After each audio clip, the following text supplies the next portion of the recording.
Good morning, class 5th. Good morning, children. चलिए आज let us start your English class and finish the lesson, the banyan tree, which we started in the last session. पिछले class में आपका शुरू किया था और थोड़ा सा बाकी रह गया था वो, लेकिन वो क्लास कुछ बड़ी हो गई थी, लंबी हो गई थी, तो I stopped without completing it. तो आज उसे कंप्लीट करते हैं और उसकी कुछ एक्सरसाइजेस हम लोग करेंगे, राइट। तो सबसे पहले पेज नंबर 13 निकाल लेंगे आप लोग, the great banyan tree, right. The great banyan tree, इसको शुरुआत कर रहे हैं हम लोग, राइट। ये आखिरी जो इसका पैराग्राफ था, ये एक बाकी रह गया था हमारा। इससे पहले हमने पिछली क्लास में मैंने आपको बताया था कि तरह तरह के ट्रीज़ हमें अपने आसपास देखने मिलते हैं, और ये जो ट्रीज़ हैं हमारे लिए बहुत ज़्यादा इम्पॉर्टेंट हैं, आप सभी जानते हैं। उनमें से एक ट्री के बारे में इंग्लिश की इस रीडर में हमें पढ़ने का मौका मिल रहा है, द बनियन ट्री, जो कि बहुत ज़्यादा कॉमन नहीं है हमारे एरिया में भी, लेकिन ये हमने देखा हो सकता है, इसको देखा हुआ है, इस पेड़ को कम संख्या में है इसलिए क्योंकि इसको फैलने के लिए बहुत ज़्यादा जगह की ज़रूरत पड़ती है। मैंने आपको ये भी बताया था कि एक जो बड़ा बनियन ट्री होता है उसे करीब करीब 3 मंजिला इमारत आप समझ सकते हैं, 3 स्टोरीड बिल्डिंग के बराबर एक जगह की ज़रूरत पड़ती है। और यही वजह है कि शहरों में ये जो पेड़ हैं ये देखे नहीं जाते, राइट। गांव में क्योंकि इसे बहुत पवित्र माना जाता है, इसलिए हमारे हिंदुस्तान के गांव में अक्सर हर गांव में कम से कम एक बरगद का पेड़ होता है। लोग उसकी पूजा वगैरह करते हैं, उस पर जल वगैरह चढ़ाते हैं, तो इस वजह से ये गांव में अभी भी देखे जा सकते हैं, राइट। और इन पेड़ों की मैंने खासियत बताई थी कि इनमें एरियल रूट्स पाई जाती हैं, एरियल रूट्स जिनको बरगद की जटाएं भी कहते हैं, राइट। और वो ब्रांचेस से नीचे की तरफ, ग्राउंड की तरफ आती हैं, और ये धीरे से पेड़ को सपोर्ट करती हैं, उसको सपोर्ट देती हैं। और एक जो बनियन ट्री है, अगर उसे पूरा फैलने का मौका मिलता है तो इन एरियल रूट्स की बदौलत एक के बाद एक कई बनियन ट्रीज पैदा हो सकते हैं ज़मीन से, और अपने आप में ये पेड़ एक पूरा जंगल बना देने का इसमें समझ लीजिए कि एक कैपेबिलिटी होती है, राइट। और इन बनियन ट्रीज के ऊपर आपको कई तरह के एनिमल्स, कई तरह के बर्ड्स, इंसेक्ट्स वगैरह, इनका ये आश्रय स्थल होता है, इसे देखा जा सकता है। तो यहाँ तक मैंने आपको बताया था, everybody carries memories of the past, and in it there is a kind of faith for the old banyan. In fact, it is these imprints in the minds of the people that make the banyan immortal. Even there is a popular belief which has its root in mythology that a banyan is a god and people worship it. That is why the banyan has always been regarded as a sacred and surviving member of the society and not just a tree. इस पेड़ के साथ कई मिथक जुड़े हुए हैं, कई धार्मिक भावनाएं जुड़ी हुई हैं, मैंने आपको बताया, जो लोगों के दिमाग में, in the imprints in the mind of the people, जिसकी वजह से ये बनियन बहुत सैक्रेड माना जाता है। इसे लोग एक सिर्फ पेड़ नहीं समझते, बल्कि एक गॉड समझते हैं, ईश्वर का एक अवतार समझते हैं, कह लीजिए एक रूप समझते हैं, जिसकी वजह से बनियन जो है ये आज भी हमारे कंट्री में, राइट, बहुत श्रद्धा से इसको देखा जाता है, बहुत इम्पोर्टेंट समझा जाता है। तो ये यहाँ पर इस चैप्टर में था। अब इसके कुछ एक्सरसाइजेस हम देखेंगे, राइट। तो सबसे पहले तो डिफ़िकल्ट वर्ड्स जो हैं, इनमें से कुछ आप जानते भी होंगे, कुछ ऐसे होंगे जो आपके लिए नए हैं। जैसे plenty, a plenty of, I have a plenty of books अगर आप कहते हैं तो इसका मतलब होता है कि मेरे पास बहुत बड़ी तादाद में किताबें हैं। अ प्लेंटी ऑफ मतलब बहुत बड़ी तादाद में, बहुत बड़ी मात्रा में, है ना। प्लेंटी ऑफ मनी, बहुत ज़्यादा पैसा। Spread, SPREAD, spread, scattered here and there. Spread जैसे एक किताब है, ये टेबल है, टेबल में कुछ चीज़ें इधर पड़ी हैं, कुछ उधर पड़ी हुई हैं, अलग अलग। तो आप कह सकते हैं कि the things are spread on the table, फैली हुई, राइट। तो इसे स्प्रेड करना कहते हैं, right. Trunk, TRUNK, trunk, the thick main stem of a tree. पेड़ का जो मुख्य तना होता है, जिसे स्टेम कहते हैं, उसका दूसरा नाम ट्रंक भी है। ट्रंक का एक और मीनिंग होता है, TRUNK, ट्रंक, वो होता है पेटी, जिसको बक्सा कहते हैं, राइट। उसे भी ट्रंक कहते हैं। जो पुराने आजकल तो सूटकेसेस वगैरह चलते हैं, पहले पेटियां चलती थी जो मेटल की बनी होती थी, जिसमें लोग एक जगह से दूसरी जगह जाते थे तो अपना सामान उसमें भर के ले जाया करते थे, राइट। अभी भी घरों में वो देखी जाती है, उसे भी ट्रंक कहते हैं। और एक और ट्रंक होता है, यानी ट्रंक के मैंने आपको 2 मीनिंग्स बताया, तीसरा मीनिंग बता रहा हूँ TRUNK, ट्रंक का। हाथी की जो सूंड होती है भाई, उसे भी ट्रंक कहते हैं, राइट। तो यहाँ पर आपने एक ही स्पेलिंग के 3 वर्ड्स जिनके अलग अलग मीनिंग्स हैं वो मैंने आपको बताया। एक ट्रंक का मीनिंग है जो यहाँ पर दिया हुआ है कि पेड़ का जो मेन स्टेम, जो हवा में ज़मीन से बाहर निकला हुआ जो पेड़ का पोर्शन दिखता है, उसे हम ट्रंक कहते हैं, ट्रंक ऑफ द ट्री। दूसरा मैंने आपको बताया कि मेटल के जो बक्से होते हैं उन्हें भी ट्रंक कहते हैं। और तीसरा मैंने आपको बताया कि जो हाथी की सूंड होती है, एलिफेंट्स ट्रंक, वो भी ट्रंक ही कहलाती है। इसके बाद beneath, BENEATH, in a lower position या अंडर, राइट। बीनीथ का मतलब किसी चीज़ के अंदर। जैसे ये मैं कहूँ कि ये स्केल है, it is beneath the book, तो आप देखेंगे कि इसकी पोजीशन जो है ये इसके नीचे की तरफ है, इसके ऊपर किताब रखी हुई है। तो कोई चीज़ नीचे है, राइट, तो उसे बीनीथ कहते हैं। किसी चीज़ के नीचे कोई चीज़ रखी हो, राइट, तो उसे बीनीथ कहते हैं, BENEATH। तीसरा है lean, LEAN, lean, to bend और move from an upright position, झुकना जिसे कहते हैं, लीन, राइट। तो जब आप कभी जैसे किसी दीवार वगैरह से अपनी पीठ टिका देते हैं थोड़ा आराम पाने के लिए, तो what you are doing, you are leaning on that wall, right. उस पेड़ का सहारा लेकर उस पर थोड़ा झुक जाना है, उसको लीन करना कहते हैं। लीन का भी एक मीनिंग और होता है, जो दुबला पतला, जिसमें बिल्कुल भी फैट वगैरह ना हो, उसे भी लीन कहते हैं, राइट। तीसरा है हॉस्पिटेबल। इसको मैंने पढ़ाते वक्त आपको काफ़ी अच्छे से बताने की कोशिश की थी।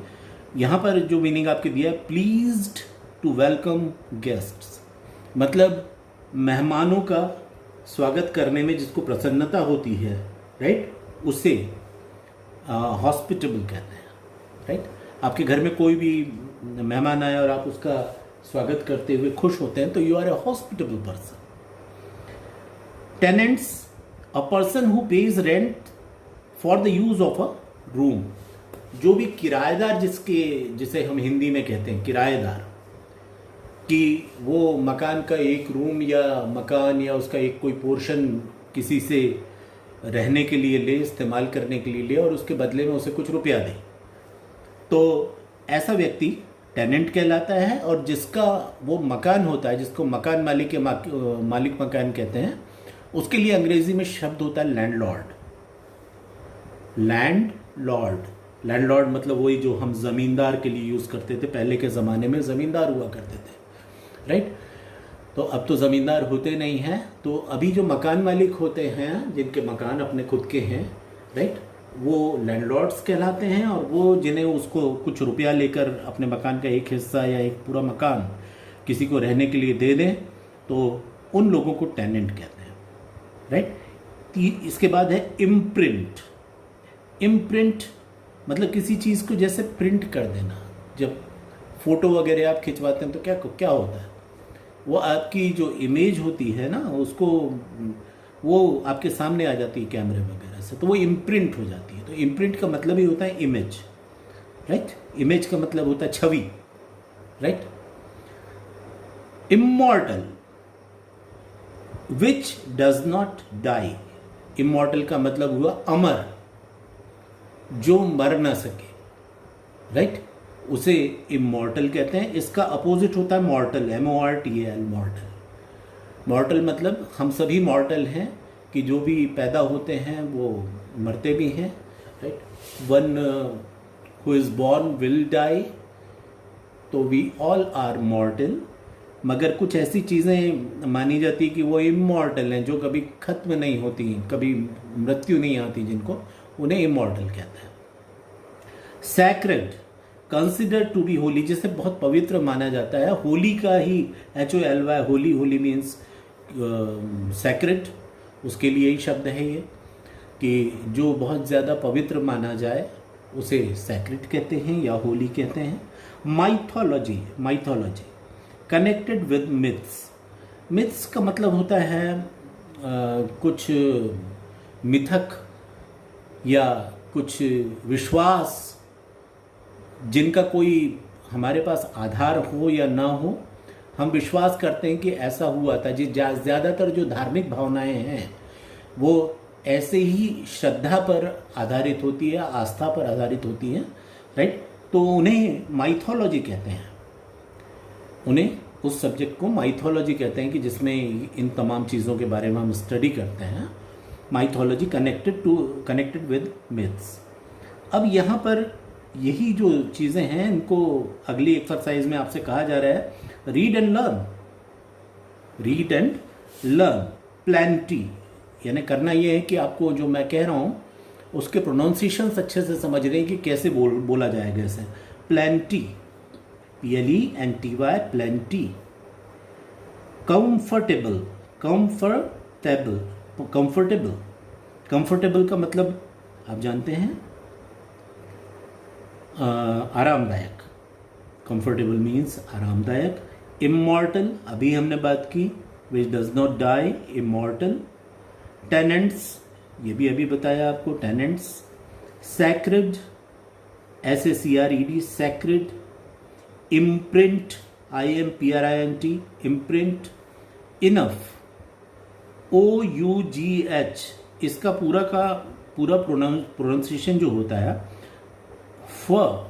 फल का, जैसे आप कहते हैं इनफ, OUGH को हम ये साइलेंट होता है कह लीजिए, और इसका प्रोनाउंस साइलेंट नहीं, इसका प्रोनाउंसिएशन OUGH का फ होता है, इनफ मतलब सफिशिएंट, काफ़ी। आई हैव इनफ फूड मतलब मेरे पास भरपूर खाना है जिसकी कमी नहीं होने वाली, इनफ। सर्वाइव करना मतलब अपने अस्तित्व को बचाए रखना, जिंदा रहना, उसको सर्वाइव करना कहते हैं, राइट। अब यहाँ पर आते हैं पेज नंबर 14 के ही। Match the words in the column A with their meanings in column B, one has done for you. तो यहाँ पर एक आपके लिए करके दिखाया है, किताब में आप देखेंगे। Gentle means polite and intelligent. यहाँ पर मैं आपको बोलता जाऊँगा, नीचे आप देखेंगे यहाँ पर मैंने लिख भी दिया हुआ है, जैसे 1 का जो मैच है वो D है, 2 का मैच A है, 3 का मैच F है। यहाँ पर इनको ABCDEF तक मैंने नंबर दे दिए हैं, ABCDEF, और इनको मैच किया है 1D 2A, 3F, 4E, 5B and 6C। अब इसके एक्चुअल जो मीनिंग है उसको हम बात करते हैं। Gentle means polite and intelligent. Gentle किसे कहते हैं? जेंटलमैन शब्द आपने सुना हो, जिसे सज्जन कोई व्यक्ति होता है जिसका व्यवहार बहुत अच्छा है, उसे हम सज्जन कहते हैं हिंदी में, और इंग्लिश में उसे जेंटल कहा जाता है, जेंटलमैन, राइट। तो वो जो कि पोलाइट हो, इंटेलिजेंट हो, उसे जेंटल कहते हैं। दूसरा स्प्रेड, सबसे ऊपर। स्कैटर ऑल ओवर, जैसे रोटी वगैरह है उसमें कोई आप घी लगा रहे हैं या चटनी लगा रहे हैं, तो जो ऊपर आप पूरा उसके चम्मच से लेकर उसको फैला लेते हैं, उसको भी स्प्रेड करना कहते हैं, राइट। तो spread means scatter all over. फिर है ओवर क्राउडेड। ओवर क्राउडेड ये लास्ट वाला है इसका, full of people. Over crowded का मतलब होता है बहुत ज्यादा भीड़, फुल ऑफ पीपल। और भीड़ हम किसे कहते हैं? जो बहुत सारे लोगों का समूह होता है उसे हम क्राउड कहते हैं। तो ओवर क्राउडेड जिसमें बहुत ज़्यादा लोग जहाँ पे जमा हो तो हम उसे ओवर क्राउडेड कहते हैं, राइट। इसके बाद आते हैं ओवर क्राउडेड का एरियल, उससे ऊपर वाला दिखेगा वो उसका मैच है। That which Hanks in air, जो हवा में लटका रहे उसे एरियल कहते हैं। जो हवा में लटका रहे उसे एरियल कहते हैं। इम्प्रिंट, ऊपर से second, memories of the past. Imprints, memories of the past, जो आपके जहन में, जो आपके मस्तिष्क में पुरानी स्मृतियां रहती हैं, पुरानी याददाश्त रहती है, पुरानी यादें रहती हैं, उन्हें इम्प्रिंट्स कहते हैं। Trunk, a thick main stem of a tree, सी वाला है इसका, कि जैसा मैंने आपको बताया पेड़ का जो ऊपरी हिस्सा जो हमें नजर आता है, जड़ें तो हमें नजर नहीं आती क्योंकि वो अंडरग्राउंड पार्ट होता है, जो बाहर ग्राउंड पर जो नजर आता है वो हिस्सा होता है ट्रंक, पेड़ का जो कहते हैं। अब अगली एक्सरसाइज पर आ जाए भाई, अगली एक्सरसाइज देखते हैं। Give noun forms of the following words. यहाँ पर इनके हमें नाउन्स बनाने हैं। नाउन्स आपको मालूम है कि क्या होते हैं? नाउन होते हैं संज्ञा, जिसे आप हिंदी में कहते हैं, और ये दरअसल किसी का नाम होता है। हर चीज़ को हमने एक नाम दे रखा हुआ है, जैसे ये मैंने हाथ में रखा हुआ है, दिस इज, इसको हम पेन कहते हैं जिससे मैं पढ़ा रहा हूँ, ये आपकी इसे बुक कहते हैं, राइट। तो वैसे ही हर चीज़ को हमने एक नाम दिया है, तो यहाँ पे जो कुछ वर्ड्स दिए हैं उनसे हमें नाउन बनाने हैं। जैसे फ्रेंडली से बनेगा फ्रेंड, शेडी से बनेगा शेड, SHADE, जेंटल से बनेगा जेंटलमैन, बिलीव से बनेगा बिलीवर, रूल से बनेगा रूलर, बिल्ड से बना है बिल्डर। अब ये भी समझ लें कि एक बार फ्रेंडली का अर्थ होता है दोस्ताना, और उससे बना है दोस्त, फ्रेंड। वैसी SHADY, शेडी का मतलब होता है छायादार, और ये है शेड मतलब छाया या परछाई। जेंटल, सौम्य, सभ्य, और इससे बना है सभ्य व्यक्ति, जेंटलमैन। बिलीव, यकीन, और यकीन करने वाला, बिलीवर। जैसे अगर आप गॉड में यकीन करते हैं तो आप बिलीवर हैं, या आप किसी भी चीज पर आप यकीन करते हैं तो आप बिलीवर कहलाएंगे। रूल मतलब शासन, और रूलर मतलब शासक, जो रूल करे, शासक। बिल्ड, बनाना, बिल्डर बनाने वाला, निर्माता, राइट। तो ये वो शब्द हैं जो हमने यहाँ पर नाउन फॉर्म में डेवलप किए, नाउन फॉर्म में बनाए। अब इसके आगे बढ़ते हैं और ये एक एक्सरसाइज आज और कर लेते हैं हम, इसके बाद फिर कल और आगे करेंगे। Fill in the blanks with the given words. यहाँ पे कुछ वर्ड्स दिए हुए हैं, space, many, at least, plenty of and spreads. यहाँ पे याद रखना है कि प्लेंटी जो शब्द आपके डिफिकल्ट वर्ड्स में भी आया और उसमें भी, उसके साथ हमेशा ओ एफ ऑफ लगाइएगा। जैसे अफ्रेड के साथ हम ऑफ लगाते हैं, अफ्रेड ऑफ, वैसे ही प्लेंटी के साथ हमेशा ऑफ लगता है। तो यहाँ पर लगाना है, ये मैंने आपके लिए ऑलरेडी किए हुए हैं। We don't see plenty of banyan trees in our city nowadays. मतलब आजकल हमें बहुत बड़ी तादाद में बनियन ट्री शहरों में नज़र नहीं आते। It is because banyan tree spreads in a large area, क्योंकि बनियन ट्री एक बहुत बड़े एरिया में फैलता है। ये स्प्रेड्स यहाँ पे दिया हुआ है, इससे पहले प्लेंटी ऑफ इससे पहले दिया हुआ था। Though there are many trees around us but none of them is like the banyan. यूं तो हमारे आसपास बहुत से पेड़ फैले हुए हैं, मगर बनियन ट्री जैसा ट्री हमें देखने नहीं मिलता। Why we don't have a banyan anywhere? Because we don't have enough space. Banyan tree हमें बहुत ज़्यादा नज़र क्यों नहीं आते? क्योंकि हमारे पास बनियन ट्री के लिए, उसको फैलने के लिए जितना स्पेस की ज़रूरत होती है, उस स्पेस की कमी है हमारे पास, इसलिए वो नज़र नहीं आते। But we should try to have at least one banyan tree near our home. मगर हमें कोशिश करनी चाहिए कि हमें एटलीस्ट, मतलब कम से कम एक पेड़ हमारे घर के करीब कहीं पर लगाए हम बनियन ट्री का। तो ये आज का आपका यहाँ पर मैं कंप्लीट कर रहा हूँ, राइट। और अगले सेशन में, ये हालांकि मैंने सब कर रखे हैं आपके लिए, तो इसे हम करेंगे प्रीफिक्सेस, सफिक्सेस, और क्वेश्चन आंसर करवाऊंगा मैं आपको। यहाँ पर सारी चीज़ें, आपकी एक्सरसाइजेज मैंने आपके लिए खुद कर रखी हैं सारी। और चलिए आप इसको तब तक रीड करिएगा, क्योंकि लेसन तो पूरा हो चुका है आपका। तो मिलते हैं फिर अगले सेशन में, और करेंगे फिर आगे की एक्सरसाइजेस हम लोग पूरी, है ना। So I wish you all the best. अच्छे से स्टडी वेल, अच्छे से पढ़ाई कीजिए और रीडिंग कीजिए, बार बार ज़ोर से पढ़िए, ताकि प्रोनाउंसिएशन आपके कानों में आपकी आवाज़ पहुंचना चाहिए। Okay, fine. Thank you all, thank you for being with me, thank you everyone, good bye.